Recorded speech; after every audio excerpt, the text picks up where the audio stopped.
tell me, are your scale questions too vague to be useful? Let's take a look.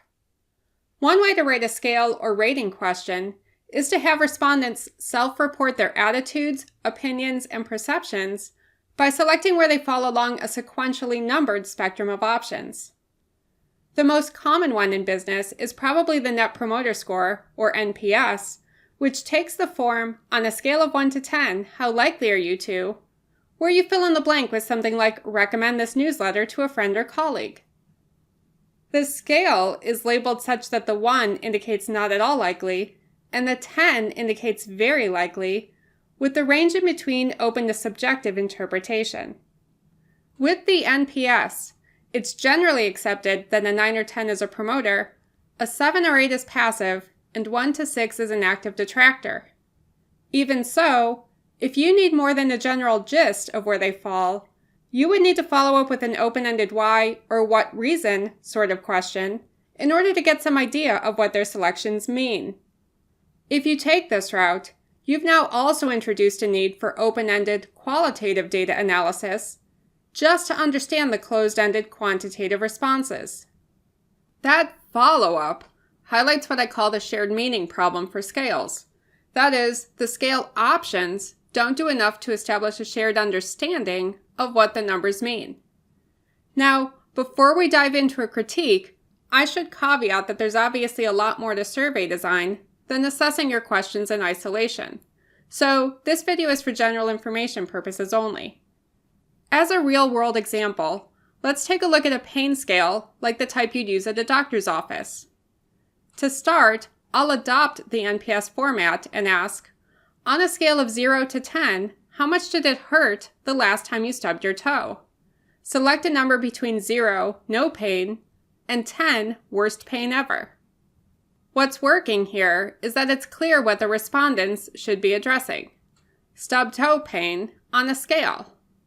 The problem is that the exact number chosen would be relatively arbitrary. Instead, you could explicitly assign meaning to those numbers, such as 0, no pain, 6, I have difficulty concentrating through the pain, and 10, bedridden and delirious, passing in and out of consciousness. With this explicit labeling, respondents can more easily match personal experience to the appropriate description, which in turn clearly communicates that back to you. With the revised version, you now have the basis for a shared understanding between you and your respondents. So, does shared understanding always require explicitly labeled options? No, but this comes down to whether it's reasonable to assume a shared understanding. Let's look at another real-world example, a restaurant satisfaction survey, that asks the question, how satisfied were you with the number of beverage refills you received today? Again, following the NPS, I'll put this on a scale of 1 to 10, with 1 as extremely dissatisfied and 10 as extremely satisfied. If you assume neutral is somewhere in the middle, there's still an awful lot of subjective space between the middle and 1 and 10. And it's not clear where you should draw the line between, for example, extremely satisfied, satisfied, and neutral, because it's not clear where your respondents drew that line.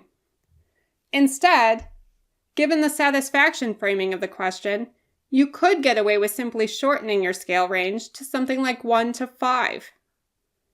This shorter scale looks more like a stereotypical satisfaction scale, with 3 clearly meaning neutral, 2 dissatisfied, and 4 satisfied.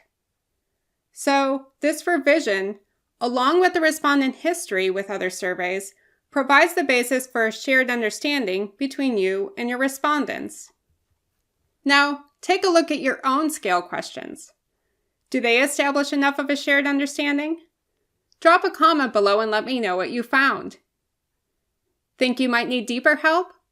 If you're working on a survey and would like a second pair of eyes on your questionnaire, or to discuss your survey approach more generally, you can find my contact information in the description. Thank you for watching.